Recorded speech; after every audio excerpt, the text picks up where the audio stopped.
Arrêtez de faire la différence des enfants.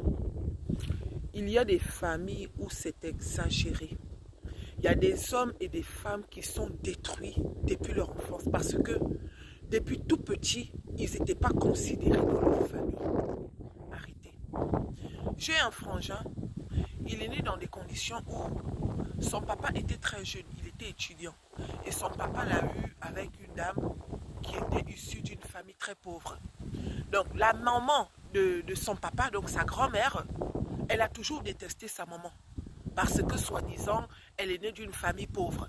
Et quand ce gars est né, le papa a reconnu l'enfant, mais il n'a jamais voulu de cet enfant.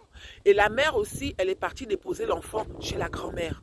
Ce n'était pas facile pour ce gars. Depuis son jeune enfant, sa grand-mère a passé son temps à le rabaisser, à l'humilier. Ils ont passé le temps à dire à ce gars que tu ne sers à rien, tu n'es bonne à rien, tu ne vaux rien. Ce gars a grandi comme ça à un point où aujourd'hui le monsieur il a 46 ans mais il n'a pas confiance en lui. Quel que soit ce qu'il fait, il n'a pas confiance en lui. Et pourtant c'est une belle personne. C'est une personne avec une belle âme. Mais les femmes viennent profiter de lui, les gens viennent jouer de lui. On ne l'appelle que quand on a besoin de ses services. Il n'y a jamais quelqu'un qui lui dit que tu es intéressant ou bien quoi. Arrêtez de maltraiter vos enfants parce que les paroles que vous dites aux enfants quand ils sont petits, quand ils grandissent, c'est ça là qui les nourrit. Il y a beaucoup d'hommes et beaucoup de femmes qui sont détruits. Je connais des femmes qui sont dans des foyers où on ne les considère pas. Pourquoi? Parce que depuis son jeune âge, on ne l'a jamais considéré. Il y a des parents, même ta propre maman va faire la différence des enfants alors qu'une femme accouche de la même manière. Tout simplement parce qu'il y a des enfants qu'elle a eu avec un homme qu'elle aimait et il y a des enfants qu'elle a eu avec un homme qu'elle n'aimait pas. C'est ce qui fait que l'enfant qu'elle a eu avec un homme qu'elle n'aimait pas, mais durant toute l'enfance, il n'est pas aimé.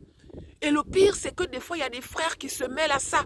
Vous allez voir des familles où c'est un seul homme qui doit s'occuper de toute la famille parce que depuis tout petit, on a dit à la personne que non, c'est toi qui dois gérer tout le monde. Il n'est pas respecté, il n'est pas considéré et ces personnes-là vivent avec un traumatisme durant toute leur vie. Arrêtez de faire ça, s'il vous plaît. Arrêtez. Une grand-mère doit aimer tous ses petits-enfants.